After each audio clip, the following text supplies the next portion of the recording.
그 거대한 삼성이라는 기업의 그 거대한 법무팀 그리고 화려한 그 변호인단과 맞서서 정말 고전분투하고 있는 것이 아닌가.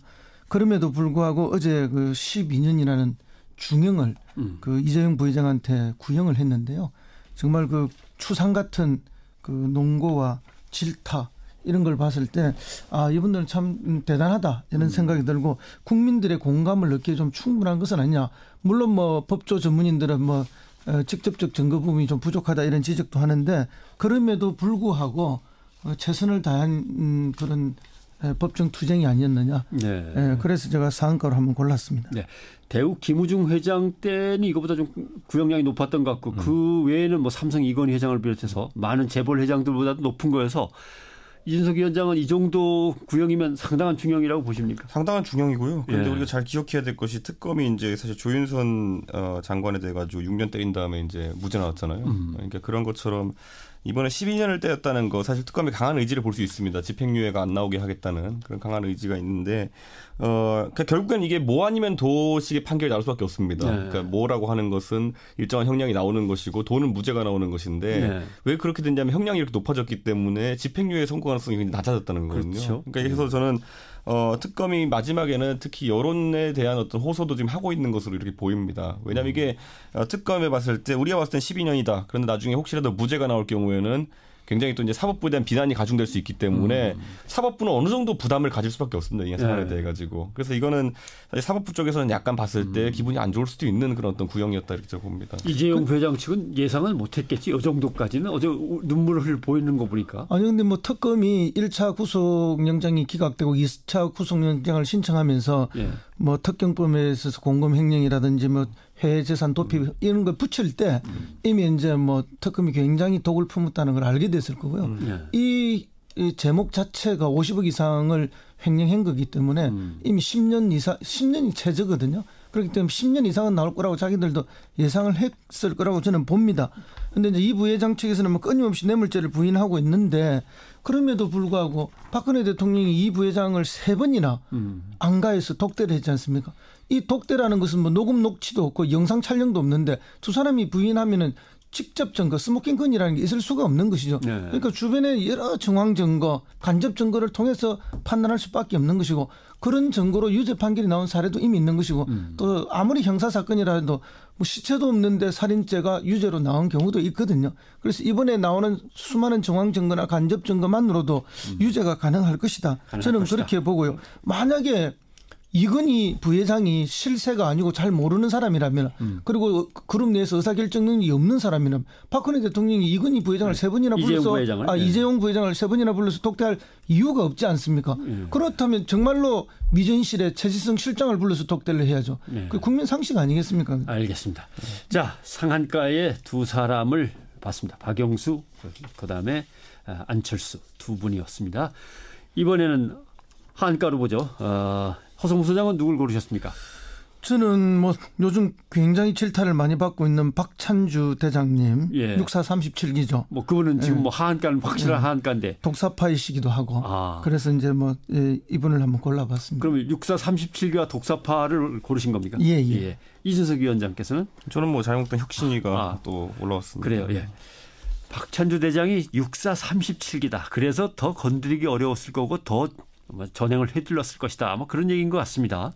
그렇습니다. 6437기 독사파. 뭐 6437기는 이제 박지만 씨하고 동기죠. 그러다 보니까 64 입학할 때부터 언제나 화제의 대상이고 주목의 대상이기도 했습니다.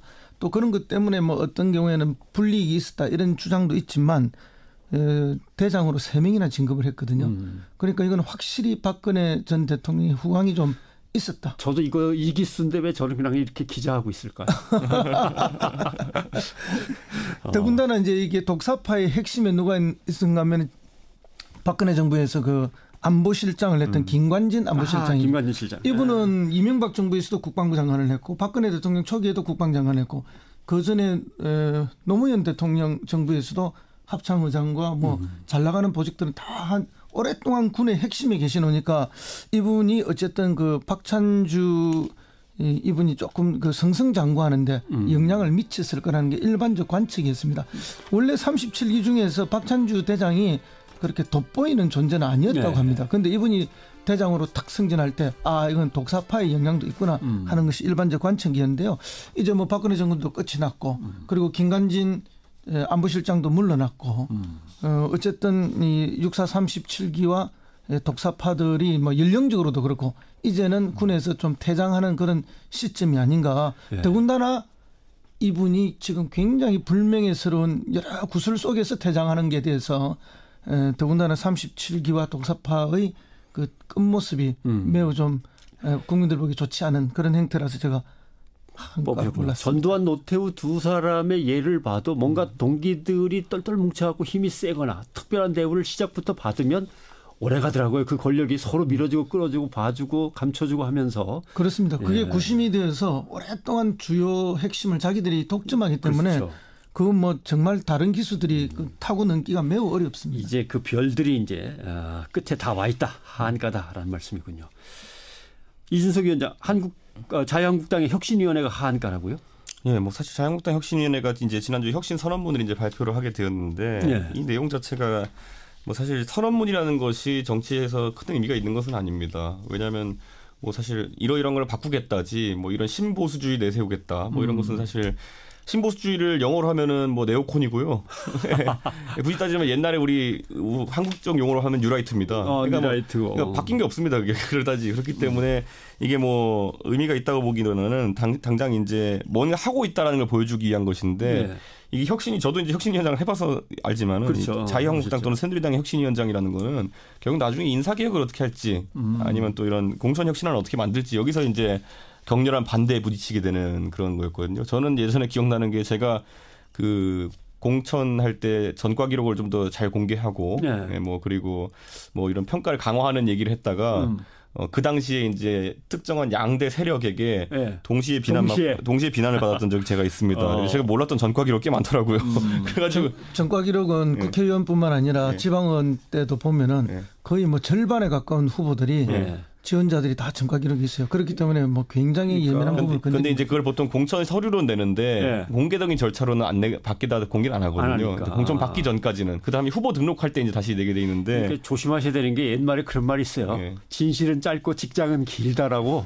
그렇죠. 그리고 진실을 말할 때가 가장 위험하다는 말도 있습니다. 그래가지고 그런 식으로 좀 이제 건드려야 될 걸 건드려야 되는데 지금은 좀 철학적인 면을 이제 혁신위가 건드리고 있거든요. 그런데 이 부분이 과연 앞으로 혁신위가 주목받게 하는데 도움이 되는 것이냐. 제가 말씀드렸지만 네오콘이나 뉴라이트라는 어떤 그런 구호가 중요한 게 아니지 않습니까? 지금 상황에서는 자유한국당의 고질적인 어떤 패거리주의적인 친박 그 문화 같은 것을 어떻게 청산할 것인가. 이제는 달라졌다 이런 걸 보여줘야 되는데 그걸 얘기하지 않는 이유는 그게 어렵기 때문입니다. 반사적으로. 지금 이 국정농단 사태 이후에 소위 말하는 친박이라고 불리는 분들 중에서 약간 영수급에 해당하시는 분들.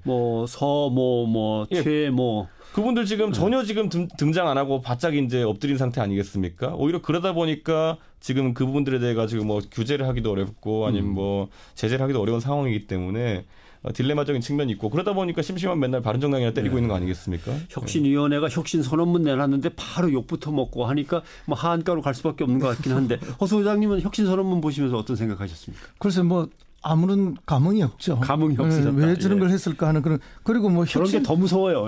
아무 생각 없었다. 혁신 선언문을 뭐 이렇게 발표하는 건 저는 세상에 또 처음이었어요. 그래서 왜 그랬을까? 그만큼 뭐 혁신이 잘 안 된다는 걸 반증하는 것은 아닌가 그런 생각도 들고요. 심지어 그런 혁신을 하겠다는 과정에 선언문을 발표하는 과정에 당 대표인분은 기자들이나 이런 게 주변의 이야기가 내년 지방선거는 전략공천을 많이 하겠다. 또 혁신위원장도 그런 이야기를 하지 않습니까? 경선에 의하면 정체성이 안 맞는 사람이 후보가 되는 경우가 많다. 그래서 전략공천이 바로 전략공천을 하겠다는 것은 당내 민주주의에 부분적으로 좀 역행하는 거아닙니까? 그러니까 이것은 혁신하고 반대로 가고 있지 않습니까? 그러면서 뭐 혁신 선언문을 낸다. 그 내용이 무엇이든지 간에 앞뒤 줄이 안 맞는 모습을 계속 보여주고 있다 이렇게 봅니다. 예전에 정체성이 안 맞는 인물을 쳐내기 위해서 전략공천을 강화하겠다고 했던 말을 했던 분이 누구냐면 친박이랑 이한구 공천관리위원장이었거든요. 그런 과정을 통해서 경선하면 당연히 이길 수 있는 유승민 의원을 쫓아내기 위해서 그런 말들을 했거든요. 정체성과 맞지 않는 뭐 이런 말들. 그러니까 사실 친박을 청산하고 혁신하겠다고 들어왔겠지만은 똑같은 방법을 쓴다고 한 겁니다. 이제. 그 혁신을 위해서 모인 거는 아닌 것 같고 뭔가 대선 패배에 당을 빨리 수습하고자 모인 것을 이름이 혁신위원회로 붙인 거 아닌가 하는 생각도 드네요. 그렇습니다. 겨우 수습하려고 하는 수준이고요. 그럼에도 불구하고 내용적으로 크게 수습되지는 않는다. 왜냐하면 친박을 쳐내는 건 불가능하거든요. 불가능하다. 국민들에서 뽑힌 선출직 국회의원들 누가 무슨 재주로 쳐내겠습니까? 결국은 다음 선거에서 국민들의 심판으로 쳐내지 않는 이상은 이렇게 당내 이런 작업 수준으로는 전혀 불가능합니다. 그러면 공천 혁신안이나 뭐 당무 감사나 아니면 새로운 인적 청산이나 뭐 더 이상 혁신위원회에 뭐 기대할 게 없어 보입니까? 이렇게 얘기할 수 있는 게 뭐냐면요. 공천 혁신이라는 거는 보통 우리가 누굴 자르는 게 중요하다고 생각할 수 있겠지만은 반대로 자르고 더 나은 사람 데리고 오는 게 되게 중요합니다. 그렇기 때문에 지난번 친박 공천이 실패가 그겁니다. 그래 그럼 친박이 마음에 안 드는 사람을 쳐냈어요. 그러면 그보다 나은 사람을 선보였을 때는 국민들이 호응해 줄 수 있습니다. 근데 그게 안 됐기 때문에 망했던 것이고 지금 홍준표 대표가 가진 고민도 그겁니다. 친박 청산을 해가지고 어쨌든 그 지방선거 때 새로운 인물들 내야 되는데 그만큼 되는 인재풀들을 홍준표 지사가 관리하고 있었느냐. 그건 또 미지수이기 때문에 그거는 쉽지 않습니다. 예, 알겠습니다. 자, 뉴스쇼의 증권시장 뉴스닥